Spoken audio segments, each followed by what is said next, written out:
orchestrated fresh memoir narrative with new characters, American financial details, and proven emotional structure. Orchestrated fresh memoir narrative with new characters, American financial details, and proven emotional structure. When my son-in-law slid his phone across the table and tapped the screen twice with one finger, I thought he was showing me a picture of the grandkids. It was my 71st birthday. There was a sheet cake from the Kroger bakery with my name spelled wrong, Russell, 1L, and a candle shaped like a question mark because Holly couldn't find the right numbers at the dollar store and thought it was funny. I leaned in to look at Wesley's phone, smiling, ready to coo over Mabel and Sawyer in their soccer uniforms. It wasn't a photo. It was the Notes app. 3 lines, no punctuation, typed fast. Don't react. Your savings are gone. In 2 minutes, tell everyone your stomach's bad and let me drive you home. I'll explain in the truck. I have been told I have a good poker face. 40 years of teaching American history to teenagers who thought they could slip a phone past me during a quiz will do that. So I looked up, and I smiled at the table the way you smile when nothing is wrong, and I felt the bottom drop out of my whole life. We were in my dining room in Kettering, Ohio, the same house Margaret and I bought in 1979 when I started at the high school. October, getting dark early, the radiator ticking. My daughter Holly was at the stove warming up a second pan of her mother's chili because the first one went fast. My son Curtis sat at the head of the table, my chair, the one at the end nearest the window, where I'd sat every supper for 40-some years. I noticed that the way you notice a stone in your shoe after you walked a mile on it. When had he started sitting there? Curtis was holding forth. He's always been the talker in the family. Charming, big laugh, the kind of man who remembers the name of your dog and asks about it. He had 2 people at the table I didn't know well. A couple named the Hartmans, retirees from his church, and an older woman, Estelle, somebody, who kept her purse in her lap the whole meal. Clients, I realized later. My son had brought his clients to my birthday dinner. "Dad, you okay?" Curtis said. "You look a little gray." "I'm fine," I said. "Chili's repeating on me is all." Wesley caught my eye and gave the smallest shake of his head. "Not yet." So I sat there. I ate 2 more bites of chili I couldn't taste. I let Estelle tell me about her grandson in the Navy. I laughed at something Mr. Hartman said about the Bengals, and the whole time my heart was slamming against my ribs like it wanted out. After a couple of minutes, I set down my fork. "You know what, Holly, I think I overdid it. I'm going to lie down. Wesley, would you mind running me over to the drugstore for some Tums? My stomach's a mess." "Course," Wesley said, already standing. Curtis stood up faster. "I'll take him." No, you've got company," Wesley said, easy as anything. "You stay. I was going to pick up Sawyer's allergy stuff anyway." He had a hand on my elbow before Curtis could come around the table. "We'll be 20 minutes. I saw it then. Something crossed my son's face that I had never seen on him in 50 years of being his father. A flat, cold calculation, gone so fast I almost talked myself out of it. Then his salesman's smile came back. "Feel better, Pop. Call me later." Wesley walked me out to his truck in the driveway. The streetlight buzzed. Somewhere a couple houses down a dog was barking at nothing. I got in and pulled the door shut, and the second it closed I started shaking so hard my teeth chattered. "Tell me," I said. He didn't start the engine. He pulled his laptop out from behind the seat, opened it, and turned it so I could see. "I need you to look at this and stay calm, Russ. Can you do that?" On the screen was my retirement account, Riverstone, the credit union where Margaret and I had bank since Carter was president, and the rollover IRA at the brokerage Curtis had set up for me 3 years ago. I put my reading glasses on with hands that wouldn't hold still. The IRA showed $11,000. 3 years ago it had 420. "That's wrong," I said. "That's a glitch. That's got to be a glitch." "It's not a glitch."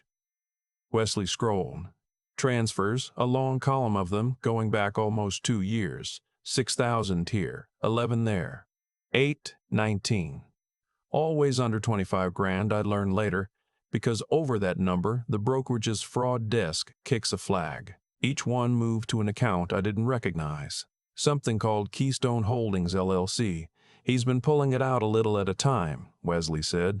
Slow enough that nobody calls. He's got signing authority. You gave it to him. I had, last spring. Curtis sat right where Stell was sitting tonight and put his hand on my arm and said, Dad, you're not getting any younger. And after Mom, well, what if you have a stroke and you're in a bed somewhere and the bills pile up? Somebody's got to be able to pay your mortgage, handle the house. I'm the executor anyway. Let's just make it so I can help. And it made sense. He's a financial advisor. That's his whole job, helping people. He had me sign at his office, a notary right there. His receptionist as witness. I didn't read every page. Why would I? He's my son. Wesley, I said, and my voice came out like a stranger's. Why do you know about this and I don't? He shut the laptop halfway, like he needed his hands free to say it. Wesley's a quiet one. Holly met him at Ohio State. He does fraud analytics for a bank up in Columbus. Spends his days looking at exactly this kind of thing. Money moving in patterns that look almost right. In 10 years of being married to my daughter, I don't think he'd ever once talked at a family dinner without being asked a direct question. I always liked him. I never felt like I knew him. About 4 months ago, Holly mentioned Curtis asked her to sign as a witness on some papers about your accounts, Wesley said. She didn't think anything of it. Routine, she figured, but it bugged me. Why would he need to move your assets around if he's already got signing authority? So I started looking. He rubbed his face. I shouldn't have done what I did next. I want you to know that. I got into Keystone's records, the business side. I know it's not legal and I know it can't be used, but I had to know what I was looking at before I blew up your family on a hunch. And your son isn't just stealing from you. He said it gently, the way you'd tell somebody a diagnosis. Keystone isn't a real fund, Russ. It's a shell. I counted 99 clients whose retirement money he's been managing. Mr. Delgado, a widower, put in $310,000. The Hartmans, the people sitting at your table tonight, gave him their whole nest egg. Estelle.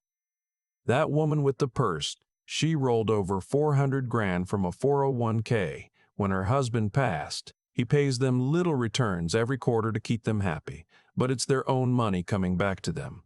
Or somebody else's. It's a Ponzi. The new money pays the old promises, and the rest of it, he opened his hands. The rest of it's gone. Boats. A lake place in Hocking Hills. Private school for the kids. He's $500,000 in the hole, and he's been treading water by reaching deeper into the next person's pocket. Yours was the deepest pocket left. I looked out the windshield at my own house. The warm yellow light in the dining room. My daughter's silhouette moving at the stove, my son's shape at the head of my table laughing with people he was bankrupting. I thought I might be sick for real.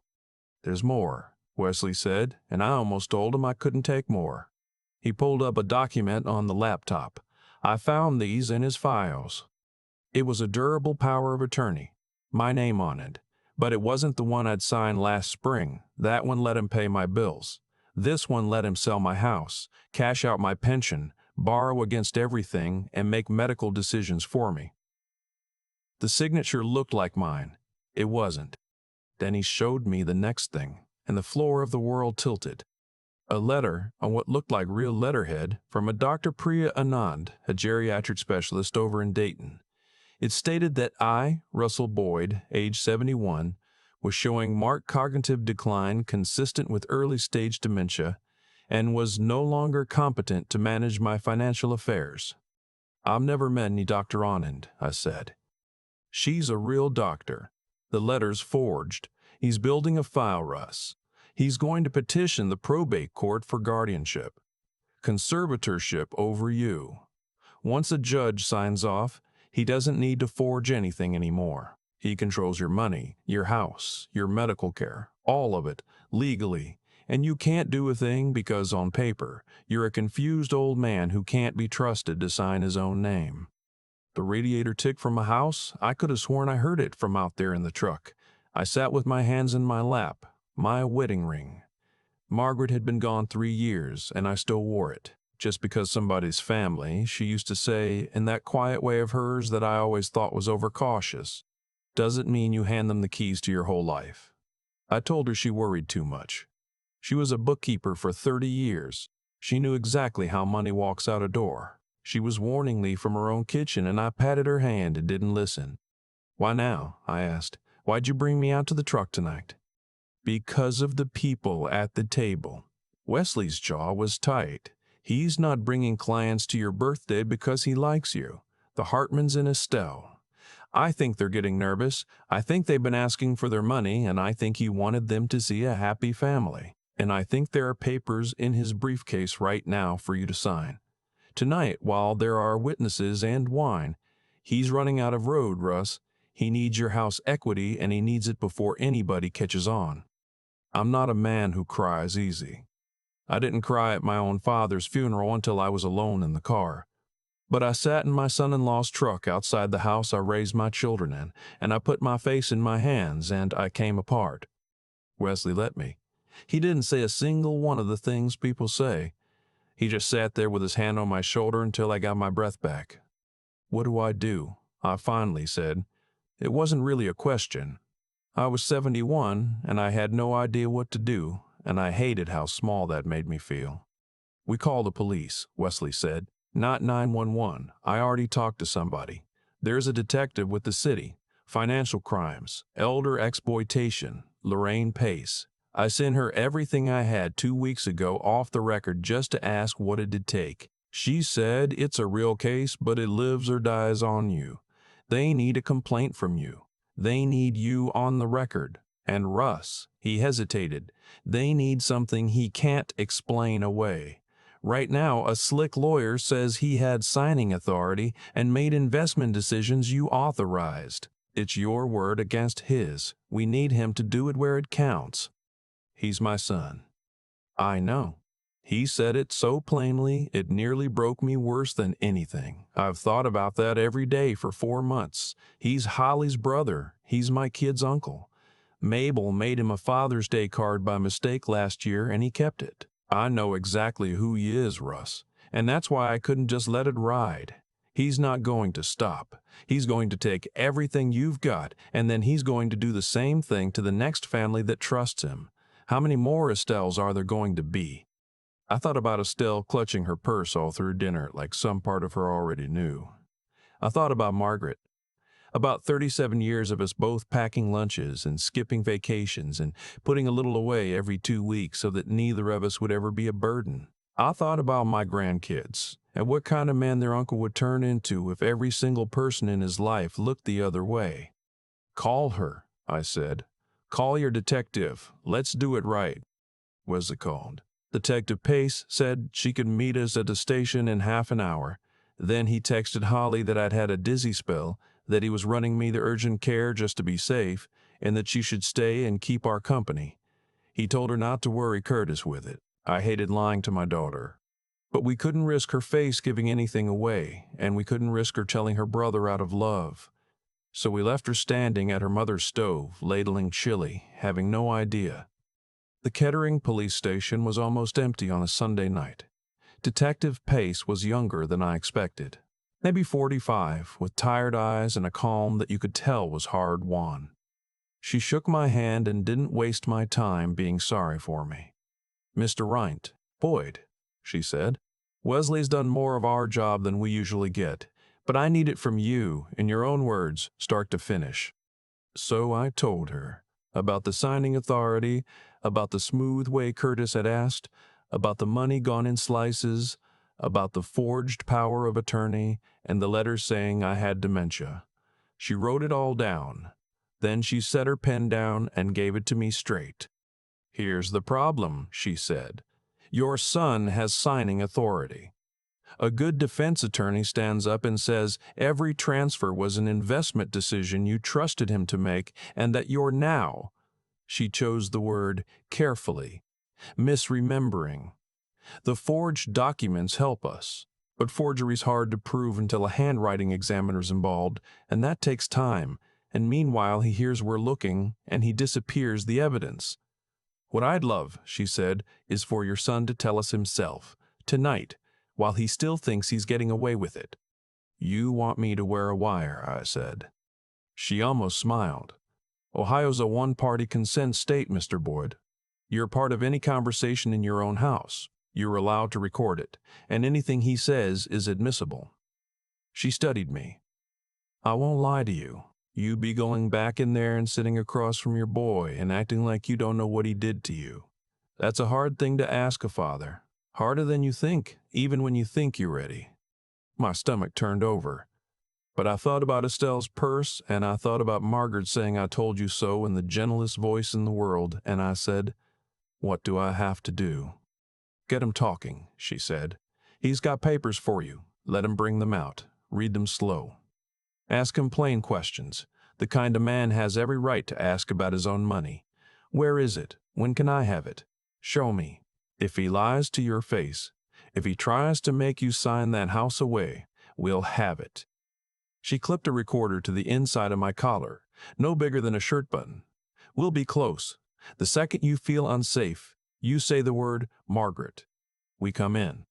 I drove back with Wesley. The rain had started, fine and cold, the streets shining under the lights. It was nearly 10. I figured the Hartmans and Estelle would be gone, and they were. When I walked in, my house smelled like chili, and my dead wife's recipe, and my son was sitting at the head of my table with a briefcase open in front of him.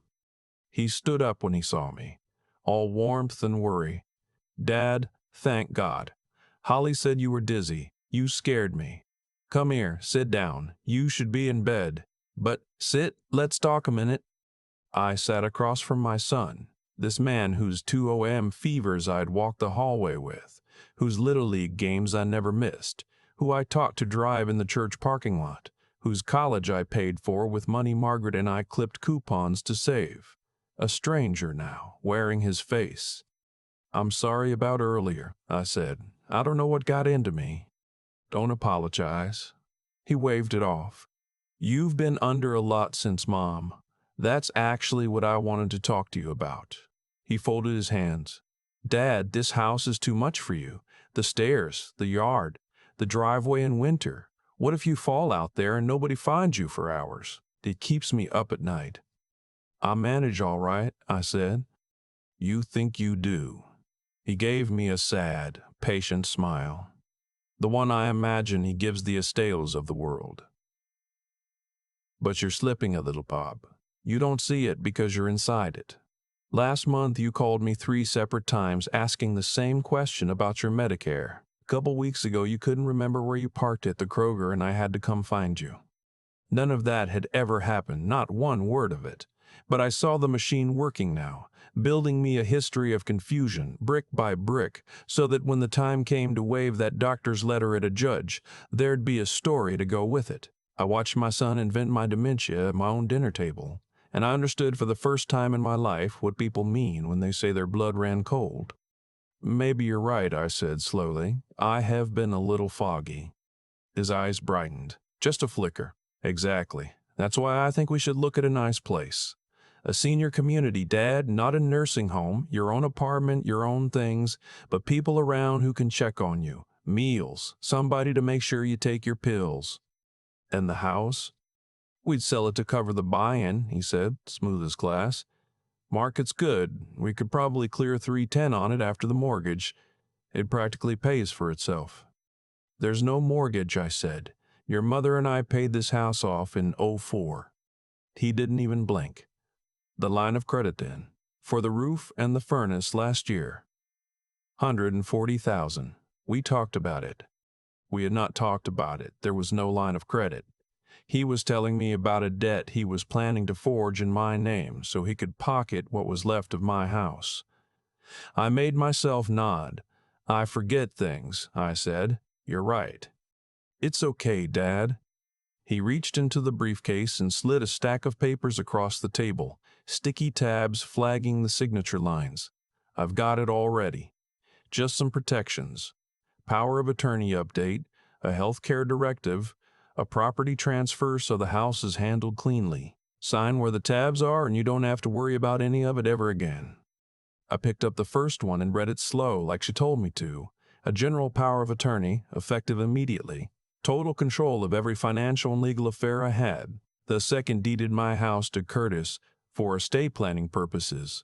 The third named him my health care proxy with authority over my care, including the end of it. If I signed those 3 pages, I would walk out of my own life with nothing. No house, no money, no say over whether a machine kept me breathing. Curtis, I said, before I sign, I want to understand one thing. Where's my retirement money right now, today? A B. It's invested, Dad. The Keystone Fund. I told you. How much is in it? Your full balance. It's doing great. What's the balance? Around 420, he said, with growth. And if I wanted to take it out tomorrow, all of it, could I? His smile tightened at the edges. It's not liquid like a savings account, Pop. It's invested. You can't just yank it. It's my money, I said. Shouldn't I be able to touch my own money? Dad. The warmth was draining out of him now, the worry curdling into something else. This is exactly what I'm talking about. You're not in a position to make these calls anymore. Let me handle it. I'm doing this for you. For me, I said, or for you? He went very still. What's that supposed to mean? It means I looked at my account tonight, I said, and I let my hands shake because they were shaking anyway. There's $11,000 in there, Curtis. Not 400. 11. The rest went out a few thousand at a time for almost 2 years into a company called Keystone Holdings. There's no fund, there's no growth, there never was. For a long moment, my son just looked at me. And then the last of the act fell away, and I saw what was underneath, and I will spend whatever years I have left wishing I hadn't. Wesley, he said quietly, that son of a bitch. Does it matter who? You don't understand business, Dad, neither does he. His voice dropped into something reasonable and dangerous. Yes, I move money between accounts. That's what managing it means. Sometimes you cover a position, you pay a vendor, you rebalance. It's all legal. I have signing authority. Every transfer I made, I had the right to make. If you've got a problem with that, you shouldn't have signed the form. Then show me the documentation, I said. Show me the statements. Show me where my money is. I don't owe you a paper trail, he snapped. I have authority. Legally. You want to challenge that? Hire a lawyer. See how far a confused old man gets in front of a judge. You'd love that, I said. A judge? Is that what the letter from Dr. Anand's for? The one says I've got dementia? The one I never sat for because I've never met the woman? That stopped him cold. The silence in my dining room got so thick I could hear the rain on the gutter and the old fridge humming in the kitchen. You went through my files, he said. You went through my life. He stood up so fast the chair scraped across Margaret's hardwood floor, the floor she made me wax twice a year. He came around the table, and I genuinely did not know if my son was going to put his hands on me. I thought of the word she'd given me. I almost said it, but I'd waited 50 years to find out who my boy really was, and some stubborn old part of me wanted to look him in the eye when he showed me. Everything I ever did, he said, leaning over me, I did, carrying this family. Who paid for Mom's last hospital stay when your insurance ran dry? Who's been covering the property taxes on this dump for 5 years so you could keep playing king of the castle? You think a teacher's pension covers any of that? I have put a fortune into keeping you comfortable, and now you're going to sit there and call me a thief? I never asked you for a dime, I said. No, he hissed. You just took it, never once asked where it came from. You let me handle everything when it was easy, but the minute I need you to be a team player. There is no Keystone Fund, Curtis. I stood up too. I'm not a big man anymore, but I taught high school for 40 years, and I can still fill a doorway when I have to.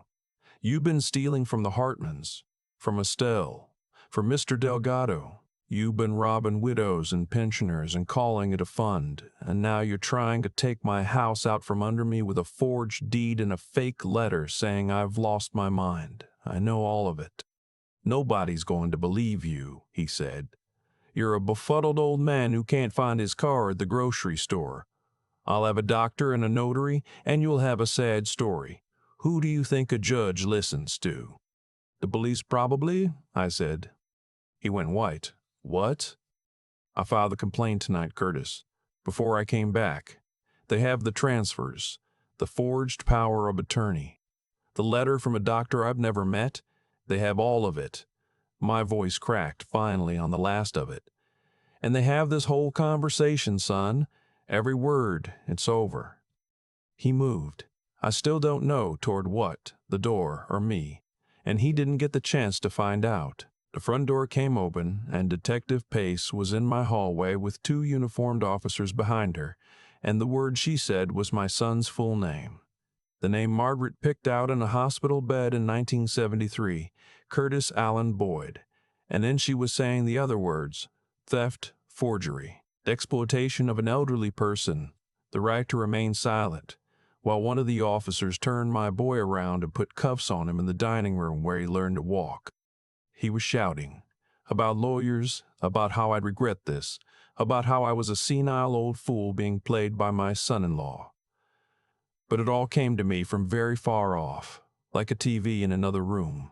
I sat back down in my chair at the foot of the table, and I put my head in my hands, and I felt Wesley's hand land on my shoulder for the second time that night. You did right, he said quietly. I just had my own son arrested at my birthday dinner, I said. You stopped a man from doing it to anybody else's father, he said. Those aren't the same thing, Russ. Holly got there 20 minutes after they took him. She stood in my doorway with her keys still in her hand, mascara down her face, looking from me to Wesley and back. Dad, they arrested Curtis. They won't tell me anything. What is happening? I couldn't make the words come.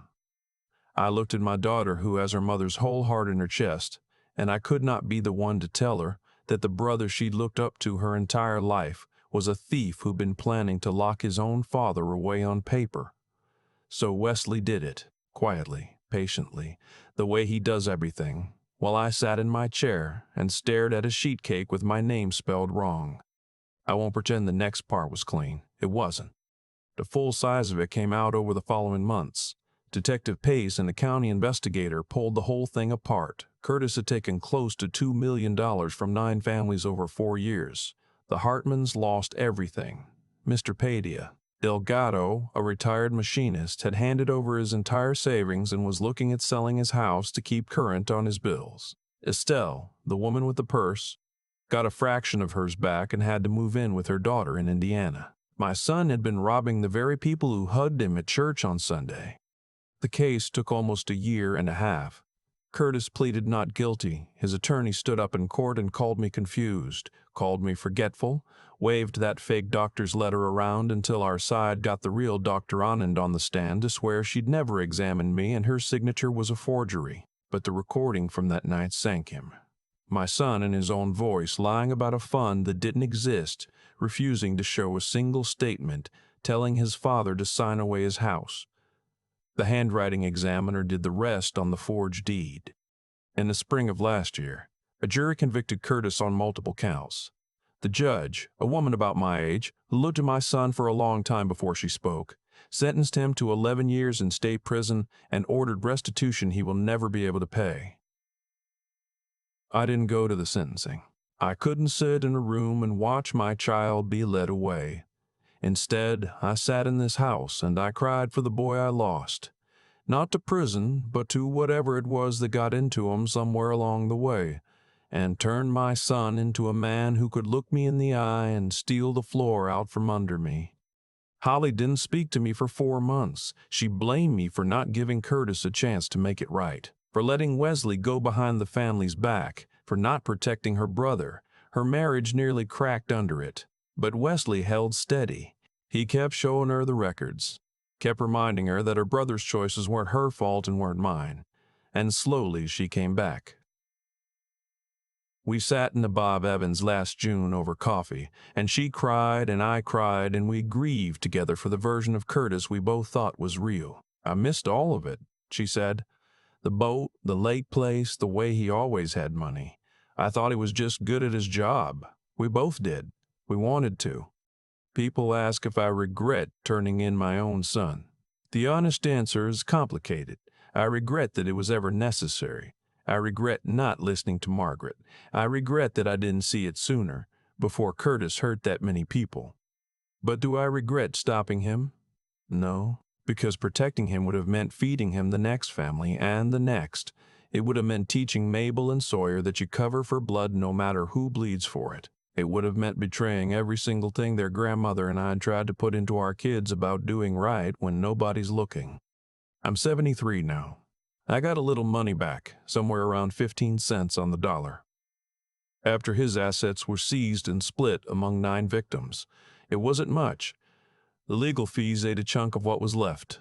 But I want to be plain about something, because I've talked to a lot of folks about this since, and they always assume I ended up destitute. I didn't. I have my teacher's pension, the one thing Curtis never got his hands on because the state holds it and you can't sign it away. I sold this old house, not because I had to, but because I couldn't bear to eat breakfast in the room where it all happened. And I bought a tidy little condo over in Centerville with a single floor and no driveway to shovel, and I'm fine. I'm careful with my money now in a way I never was. New accounts, fraud alerts on everything, 2-factor on the logins that Sora set up for me while sighing at how slow I am. Nobody has signing authority but me. I review every statement on the first of the month at the kitchen table with a cup of coffee, the way Margaret used to. And I finally understand it wasn't paranoia, it was love. I started volunteering with the local ARP chapter a while back, talking to seniors about exactly this. Church basements, senior centers, the library community room. I tell them the truth that costs me the most to say. I taught government and civics for 4 decades. I knew how power and money and paper trails work, and I still didn't see it, because it was coming from a face I'd loved since the day it was born. It happens to sharp people, educated people, people who are sure they're too smart to be fooled. The fooling isn't about being smart. It's about being trusted, and family is the deepest trust there is. I tell them what I missed. The push to give one person total control. The little "you're getting forgetful, Dad" comments that are sometimes just love, and are sometimes someone building a case against you. I tell them that's a real tactic, that there's a name for it, making you doubt your own mind so they can take the wheel. I tell them to keep their own accounts, read their own statements, ask hard questions, and demand the paper that backs up the answers. And if your gut tells you something's wrong, listen to it, even when, especially when, the wrong is coming from inside the family. Curtis writes to me. The letters come to Holly's because he doesn't have my new address, and she brings them over without opening them, and I put them in a drawer. I haven't read one yet. Maybe someday. I don't know if I'm trying to forgive him or just trying to survive him. Every Sunday morning, Wesley and I get breakfast at a diner near his place, just the 2 of us. We talk about the Reds, about the kids, about his job, never about Curtis. He takes his coffee black, no fuss, and reads me the box scores I can't see without my glasses. He's not my blood. He married into us, kept quiet at every dinner for 10 years. And when it counted, he risked his own marriage and his own peace to slide a phone across a table and tell an old man the truth that would break his heart. I never had the words to thank him for it. I think he knows anyway. I visit Margaret once a month and bring her the yellow roses she liked. I sit on the little bench they put in and I tell her she was right. She was always right. You tried to warn me, I say. And I think about that birthday dinner.